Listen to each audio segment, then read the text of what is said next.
Hello and welcome to a brand new video, and as promised today we are back with the third of 5 podcasts ahead of the Australian Grand Prix next weekend.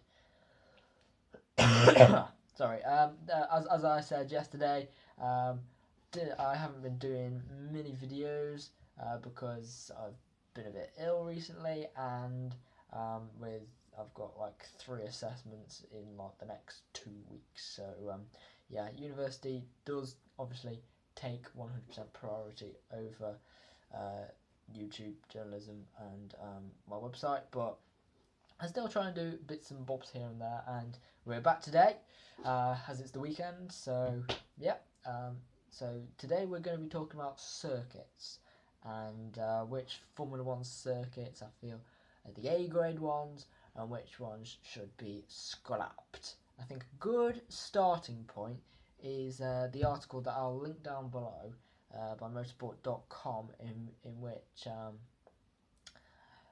I can't remember who exactly, but someone from Liberty Media said that Baku doesn't have a motorsport appeal. Basically, that Baku is a bad Formula One venue. It has stirred up a bit of controversy as the owner from Baku kind of disgruntled that and saying no, Azerbaijan is a good place to have a Formula One Grand Prix, and adding that into the mix, Alejandro Agag has said he liked the venue last year, and that Formula E would come to Azerbaijan, but back to Formula One, I agree with the Liberty Media man. I agree that Baku is a bad venue. If you actually watched the weekend, you know, apart from all the kind of in terms of the Formula One race itself, it wasn't very good. Well, it was crap. It was the worst race of the year. Let's cut to the chase here. It was the worst race of the season. You know, it didn't have the thing with Baku is it relied on someone fucking up. And as their Formula One drivers, and as they were going down the escape road, locking up, Hamilton hit the wall in qualifying at the castle section. They don't make those kind of mistakes. They're like, it goes in the mental brain. And if no one's making mistakes, Baku is a kind of a track where it is just dull. And therefore, it's not made for Formula One. And when you have circuits in the world like Hockenheim, like Imola, like Istanbul Park, like Buenos Aires in Argentina, where else? The Slovak Ring, obviously Zandvoort, but Zandvoort would have to be modified if it was to come back. Adelaide has also recently said that it would be up for comeback. You know, when you got these classic venues and you have Baku, it is just a slap in the face, really, because in my opinion, Formula One should be the best drivers in the best cars with the best racing on the best tracks in the world. And at the moment, I can categorically say that we don't race on the best tracks in the world. What is brilliant about Baku? What is brilliant about Sochi? What is brilliant about Abu Dhabi and Singapore? Those 4 tracks are crap. There, we have had some good racing around Abu Dhabi and Singapore especially, but the tracks are not Formula One worthy. Kyalami is just another one that's just popped into my head now. There's been a bit of rumours about Kyalami. We should be going to places like Kyalami, like Buenos Aires, like Imola, Hockenheim, Zandvoort. We shouldn't be going to Baku, Sochi, Singapore and Abu Dhabi. So I think this is good from Liberty.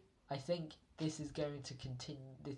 There will be a transition process. I imagine there will be more than one US Grand Prix in 3 years, and in 5 years I imagine to have a more kind of core race fan base appeal with a more a Western kind of core fan base appeal in terms of the circuits that we go to. Because it's all very well going to Azerbaijan, Singapore, Russia, the Middle East, you know, places like Malaysia and Bahrain. But then if you lose circuits like Silverstone, Monza, Spa, Monaco, the 4 core races for every single Formula 1 season, if those 4 are not on there, then it's not a Formula 1 championship in my opinion. Then where does the sport go? With the rise of Formula E, with you know, touring cars being, well, it's just amazing racing. Why are people going to continue to watch Formula 1 if you have better tracks, better racing, and the technology is there, you know, and you have amazing drivers? Why would you continue to watch Formula 1? You wouldn't. That's the point. For me, we need to sort out the calendar in order to establish this. We have some amazing tracks, you know. Start off the season in Melbourne. I really like Melbourne, you know. It is a brilliant track, you know. Actually, you have your core tracks, as I mentioned, Suzuka, Montreal, Kota, I think is a really good track, despite the fact it came only in 2012. It is a really good track, and I think it should be a core track for the States. And now Liberty are taking control. They should be like, ooh, let's go to Laguna Seca, because Laguna Seca is not made for Formula 1. There's only 2 tracks in the States made for Formula 1, Kota and Indy. And we know what happened at Indy back in 05. No more comments on that. But so Suzuka, Kota, Montreal, Monaco, Paul Ricard, Hockenheim, Silverstone, Belgium, Spa-Francorchamps, and Monza. Those should be the cores, and then you build around that. Oh, also Catalonia, Hungaroring, those are also classics as well. You know, European tracks that I'm not quite so sure about, places like Austria.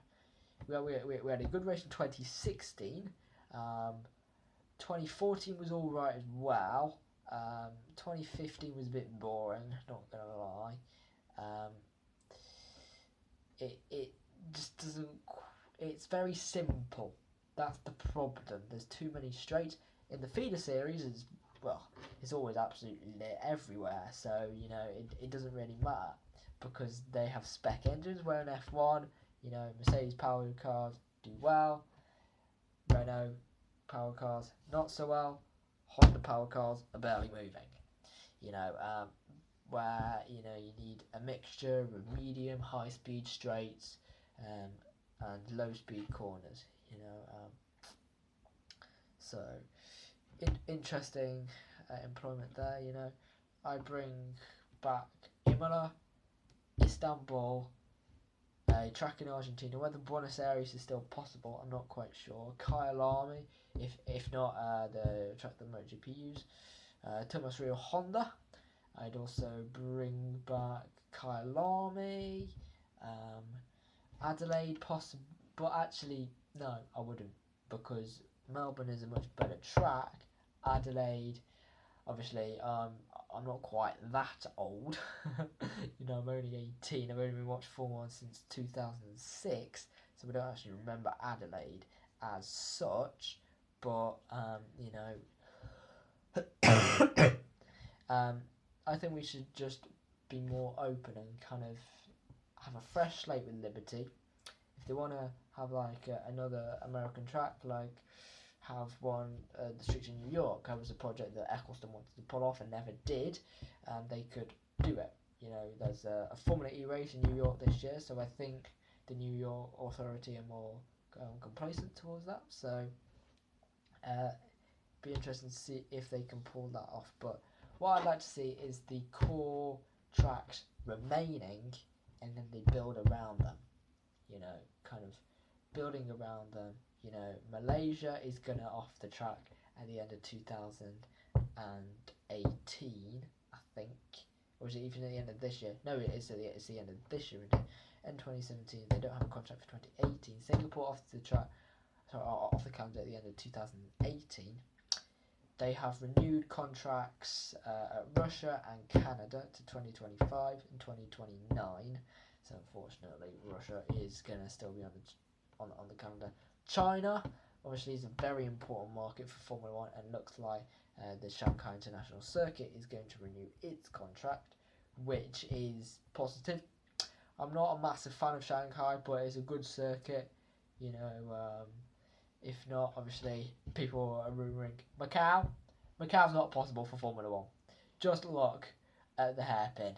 They would need to have a safety car zone, a virtual safety car zone through the hairpin, because it is as tight as hell.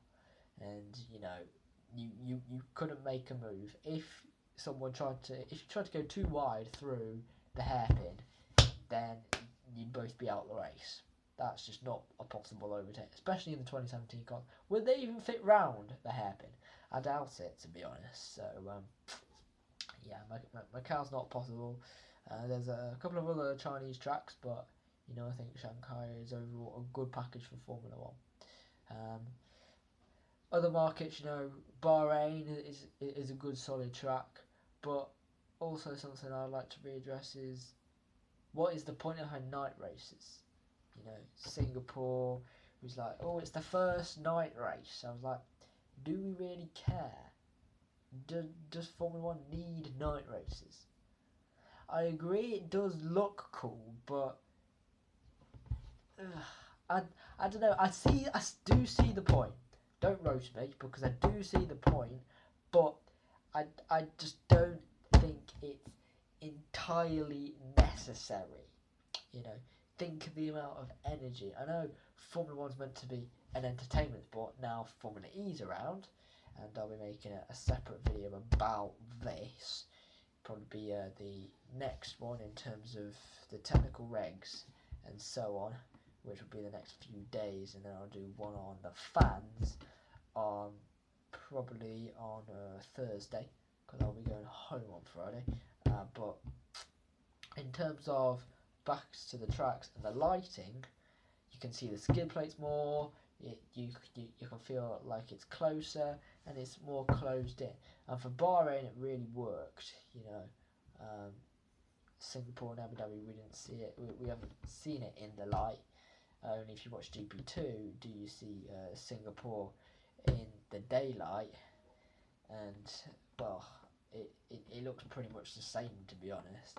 It's just a bit darker. Well, of course, it's just it doesn't need that enclosed feel which you get with a night race, because it's already a street track. So for Singapore, I don't see the point. Abu Dhabi likewise, and to be honest, I don't really take much for those tracks anyway. So for me, it doesn't add or subtract from anything really. Bahrain, I do see the point, but then again, I'm like, do we really need it? Because the race was still fabulous. In 2012, we had a good race. I believe, that was Raikkonen trying to catch down Vettel. 2013 was okay, although we would have had a better race if Alonso's front wing, rear wing didn't jam. We were having a good battle for the lead in 2013, but that's the bye-bye. We've had some brilliant races at Bahrain, so I don't really see the necessary. The V6 is fab, and if you get hotter temperatures, then you get more unpredictability. Obviously, having it at night, it makes the temperatures cooler. So I don't know, but these are just some of my opinions of a better formulated track. We should get rid of the garbage, keep the core fan base, and expand around that to have the best tracks in the world, with the best drivers in the world, in the best cars in the world. But that's all. It is just 1 week. 1 week today, we would have had qualifying for the Australian Grand Prix. 1 week tomorrow, it will be race time. And and I can't fucking wait. So, yep, thank you very much. Hit the like if you enjoyed, subscribe if you're new to the channel, and I will be back very soon talking about spec parts for Formula 1 potentially, and potential aerodynamic configurations that would be in an ideal world of Formula 1. But just quickly, best track for this season, as is the case in every season it is the track that I'm going to this year, Spa-Francorchamps. 5 out of 5. Worst track is Baku, no surprise there. Goodbye.